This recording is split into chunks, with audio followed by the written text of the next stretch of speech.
Pay close attention to what you are about to see. These images will be seen around the world. These rats have been fed with transgenic corn during their entire life cycle. The tumors they suffer from are enormous. The study that revealed the effect of the GMOs on the health of these rats has just been completed. It benefited from exceptional financial and technical means.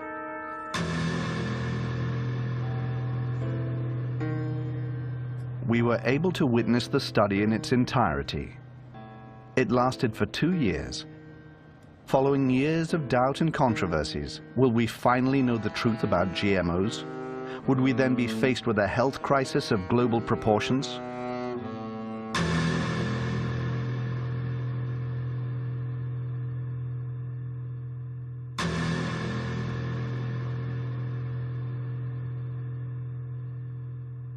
This is the longest, most thorough study to have been carried out on a GMO, and we have also carried out a joint study on the most used pesticide in the world, the Roundup, which is a herbicide. It belongs to the main pesticide category. We spent over a year trying to obtain transgenic corn because no GMO manufacturers were willing to provide them. This is because Monsanto requires contracts to be signed stipulating that the seeds must not be used for testing and an arrangement must be made prior to the testing.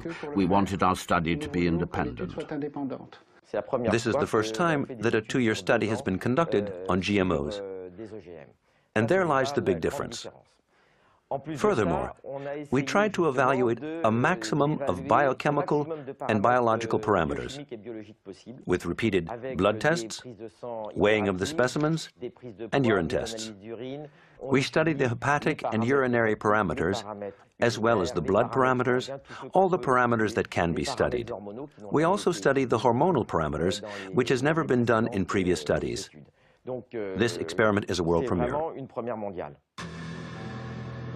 Up until now, the corn NK603, the very one selected for the study, had only been tested over a 3-month period, and that in a test environment entirely controlled by Monsanto, its manufacturer.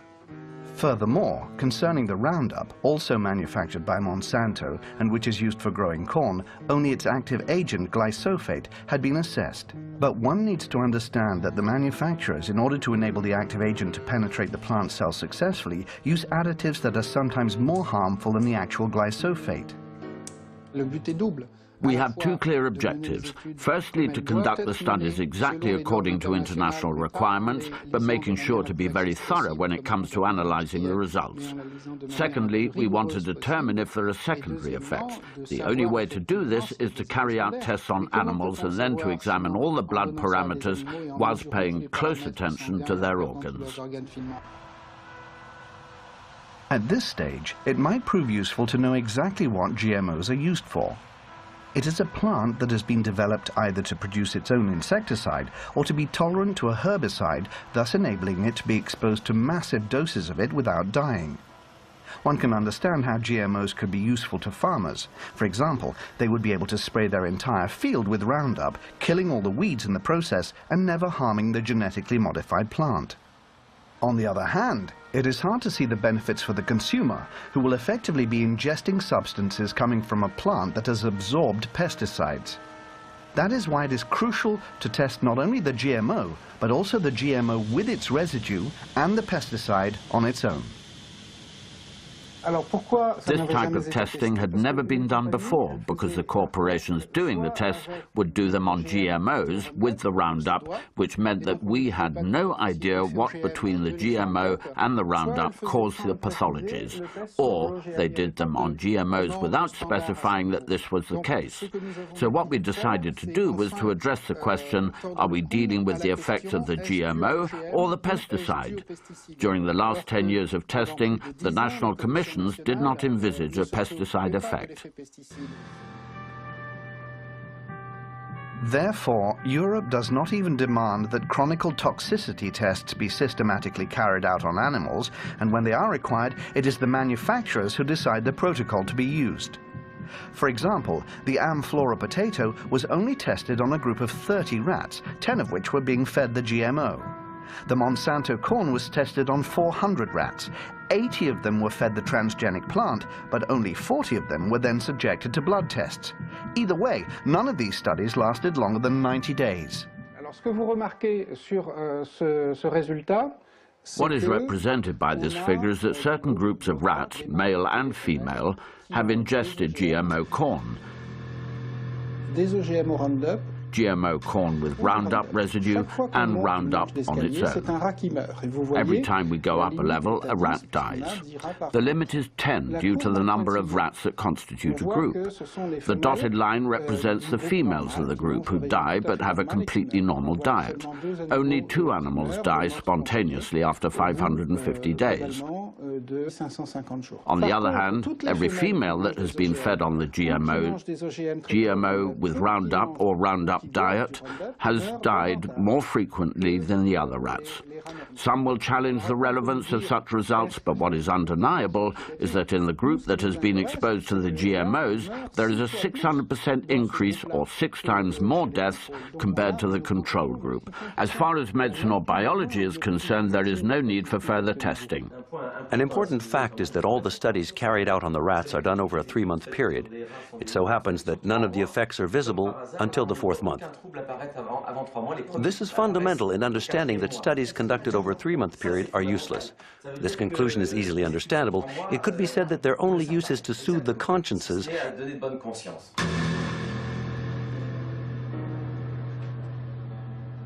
Every rat out of the 200 that were tested was dissected by Professor Seralini's team. They did this to discover exactly what had affected their organs.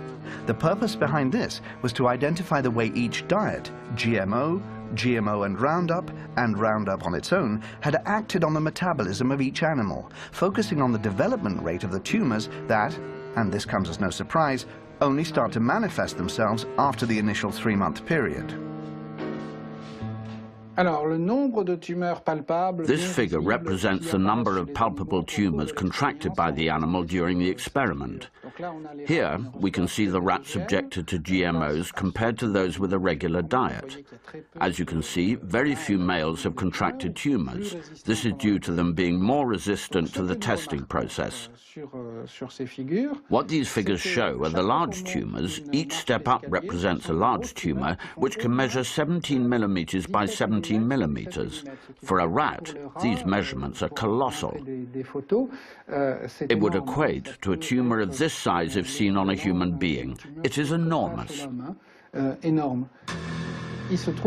After having studied these tumors, it can be said that 94% of them take effect in the mammary glands, which would equate to breast cancer in a woman. We are faced with renal tumors for the males, but not only, some males also suffer from mammary tumors. This points towards a hormonal effect that isn't affected by the dosage. 60% of breast cancer cases are caused by hormonal deficiencies. Professor Seralini's study holds one last surprise for us, and this is a major one. Up until now, one could have thought that the main cause of death for the tested rats was coming from the pesticide added to the corn.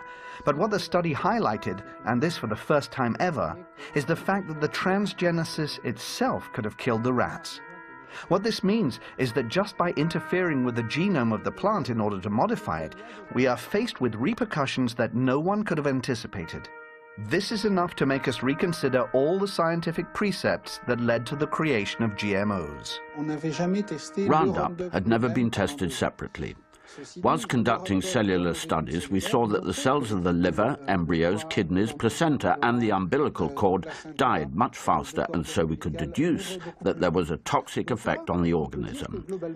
What can be said is that there is an increase in deaths due to GMOs and Roundups. The biggest surprise came when we realized that GMOs without any Roundup residue were responsible for an increase in the death rate of females and of some males. This could be the result of the GMO gene that has been badly assimilated by the plant and that has therefore resulted in a negative effect or due to a secondary metabolical effect.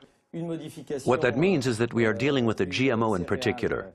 a modification of a cereal or a GMO corn, with regard to the genes inserted in the corn to make it a GMO corn, can result in different effects. It is not because a certain GMO has a particular effect that other GMOs will have an effect, but some may even have more of an impact. What is alarming, this is the GMO that is being eaten by the Americans, but also the GMO that has been approved for importation by European agencies, including the French ones, and that obviously contaminates our food.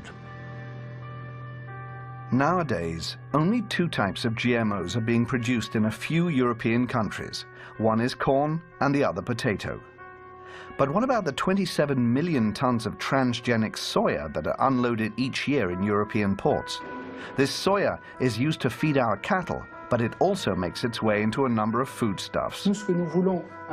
What we want to achieve with this study is a moratorium. The situation is serious enough and we're not going to eat everything and anything. We imported without knowing what was being imported, and the United States have produced crops without knowing what they were producing. There needs to be more studies of this kind, and GMO manufacturers need to conduct them before commercializing their products.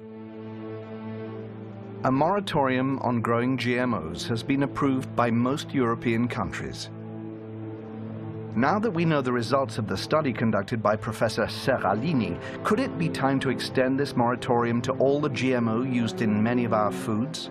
To establish an undeniable scientific truth, one needs teams, time, and means. Some will say that it takes too much time and that it is too expensive.